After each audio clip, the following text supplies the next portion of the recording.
Hey guys, Galactic here, bringing you continuing coverage, and by continuing, I mean this is the first video covering the patch 2.5 PTS. In this video we're going to take a look at the very basic, most basic mechanics of the Galactic Starfighter expansion. So as you see here, I'm just flying around in the tutorial area. I will show you how to get there once we look at the hangar, but in this video we're going to take a look at the basic controls of your starfighter, how it controls, and some of the things you'll see on screen here. So, if you hit Z while you're flying, it lets you enter mouse mode, and then we can look at all the different areas of the HUD. We have up here the scoreboard with the timer that ticks down, their score, our score. This is the capture points. All of the space maps, the two that exist, are domination style. Think Civil War in space. You have to eliminate the other team to capture points, and then once captured they spawn turrets. You have to destroy the turrets and then capture the points back, and you get a ticker. Also kind of like the Battlefield mechanic, and much like Battlefield, this kind of feels like jet battling in the Battlefield series. That's what I liken it most to. So let's take a look at what we have on our HUD. We have the mini-map over here. This is your targeting pane, so if you see I can target something and it'll come up, it tells you how far away you are from that, its health, its shields. So this is a turret, which is an NPC, and that is my target right now. Cool things you can do with your target is you can hit the C button, and that will focus you right on your target. And when you target something, you'll see it has that little grayish circle. And as you move closer to it and get in range, you will see it will become red once you are in range to hit it. So there you go. You can see that now I can start attacking it because it is red. There we go. So that is targeting. Also, you can look around with the F key if you want to check what's behind you, see what's going on over there. So that would be the F key. Movement. I guess I should have went into that first. Movement is very basic. It's W to throttle up and S to throttle down. You can throttle all the way down. If you hit the X button, that will throttle you all the way down to a stop. And then if you hit X again, you will go back to medium throttle. You are always going forward as long as you have throttle going. You change directions using the mouse. So you see how there's the reticle that's right in the middle of the screen here. And then there's a reticle where a mouse pops up, and that will be where your ship is going towards. You see the markers on this middle circle. Those are the placement of enemies around the arena. So you'll see the targets coming up as the little triangles, and then my main target coming up as the big diamond. So that'll show you where things are coming from. Also, you can roll with the A and D key. That lets you roll around in your circle. So if you're going here and you're going straight, you will start spinning like that. It's useful if you're avoiding fire. And you can also boost using the spacebar. Spacebar is boost, and you will see on the right side there are two different little bars there. There are your main throttle one, which is the outer one. You'll see how there's a little ticker that shows you where you are in your throttle. So throttled all the way up, throttled all the way down, in the middle somewhere towards the slower end, but still throttled, and then fully unthrottled with the X button.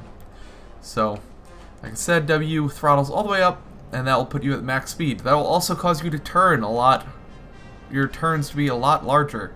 So really, unless you are trying to sprint away or sprint into battle, throttling up usually is not the best place to be. You want to be throttled down, but that does make you more vulnerable to being shot. So if you're chasing someone, you're going to be able to turn quicker and chase them better, throttle down, but you'll be more vulnerable.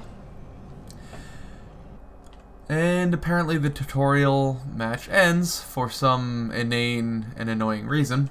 So I will show you how to get back in the tutorial once I load back into the game. And I'll show you what the bars on the bottom mean.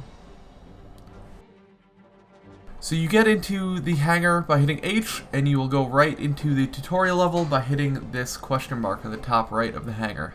I will discuss the hangar in another video. It is so in-depth that it'll probably take several videos for me to cover fully, which is why I'm going to go with basic controls first, so you know what you're getting into, because it's kind of hard to understand, you know, what kind of missiles you're going to want and what kind of engines you're going to want if you don't really understand how the game works.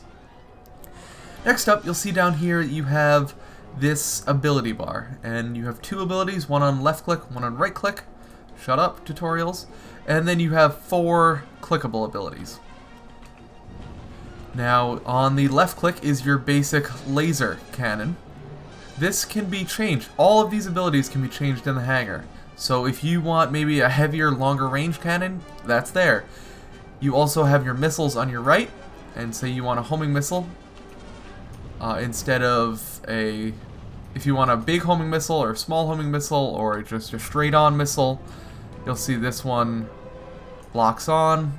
So this is my right-click ability. I have to get in range first. I'm going to throttle all the way down, and I am going to take this turret out. So you'll see this is my left-click, and bam, down goes the turret. Left-click, right-click. Now you'll see the right-click one has an ammo on it. The left-click says infinity, but if you look on the left side of the HUD, on the circle here, over on this side, you can see that I have a bar that's going down, and once it's empty, I can no longer fire. So there is an incentive to not just continuously being firing. There are ways you can improve the amount of regen that gets, decrease the amount of heat that you generate with each of those shots. So there's all sorts of customizability there. Next up, you have one ability. This one here says targeting telemetry. Increases weapon accuracy by 10%, critical chance by 5%, sensor range by 5,000 meters for 10 seconds. Also removes cloaking effects from all enemies within 3,000 meters. Right now there are no cloaking ships, so that's just for future use, but as of today, there are no cloaking ships. So the one ability is usually some kind of offensive ability that helps you out offensively. It'll lower the cooldown of your laser fire, something with your missiles maybe, things like that. Number 2 is usually a defensive ability. This one increases my evasion by 65%. The third one is an engine ability, and this one here does a 180 turn. You'll know this one if you ever played the Star Fox multiplayer. This ability, bam, there. And then the fourth ability is your companion ability, and this one is Slicer Loop. And you saw my companion speaking. He pops up here once in a while, kind of says the same thing all the time. A little annoying, gets a little slippy-ish, but it's kind of cool the first couple times you see it. And then when you're switching companions, nice to see they all say different things. Now on this ability, he is a special type of companion that gives me targeted enemy computers caught in an infinite loop and cannot regen energy for 6 seconds. So that's a cool ability. And again, everything here is customizable. Pretty much everything that your ship does is very customizable, as you'll see when we look at the hangar. Finally, and probably most excitingly, is down in the left-hand corner, you can see your 3 bars here. And you'll see there's blasters, shields, and engines. And right now we're in a balance mode. Everything is pretty well balanced. By default, hitting F1 will put you into blaster mode, so let's look. F2 puts you in shield mode, and F3 puts you in full-on engines mode, so you go fastest. So offensive stance, defensive stance, maneuverable stance. And by maneuverable, I mean fastest stance. And let's see if I can show you what this means. And F4 will go back to general. I know a lot of people who played X-Wing vs. TIE Fighter will be very excited by this, but it is not as customizable as that. You cannot, you know, go 60% to shields, and then 70% shields, and then 80% shields. It's just all in or well balanced. So we'll see here. I'm going to attack this turret thing here. Oh, that's an ally. Never mind. I'm going to attack this turret here. I did 240, 250. If I go into full-on attack mode, I'm doing like 330.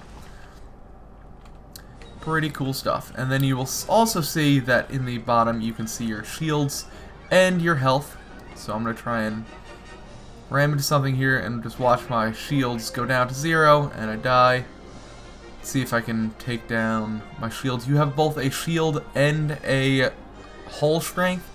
which is your basic health. So actually I'm an idiot because ramming into stuff doesn't affect your shields, it just affects your hull strength. Hull strength is shown by the color of your ship inside the circle, and your shield strength is shown by the circles outside of it, those green lines. You can also see your debuff bar above your hull strength.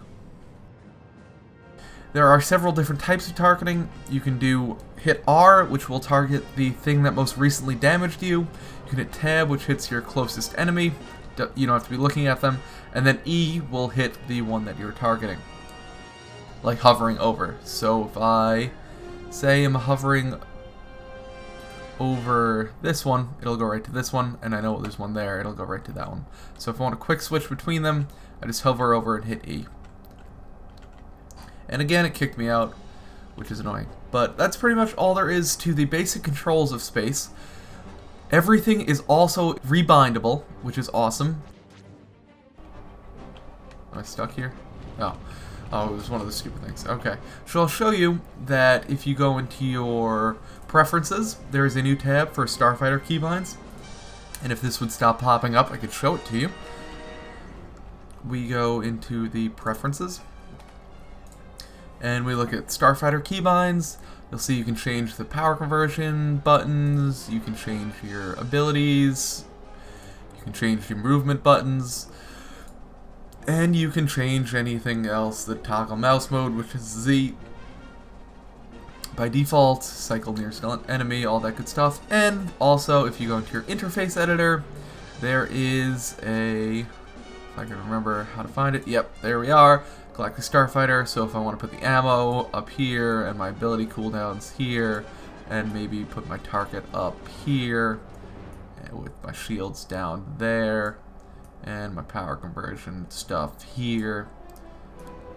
Yeah, I don't know. Status effects. There are some dots and some debuffs and stuff, so you might want to see those. Status effects on target up there. Put my map down there so it's the same as my normal. Scorecard can go over there. Copilot up there, doesn't really matter. Target lock indicator, this will tell you if someone is locking onto you. I'm gonna go bam, save, and voila, my completely messed up and ugly as sin UI right now. So I hope you find this video helpful. I will be continuing my video series on the patch 2.5 PTS, and I will see you next time.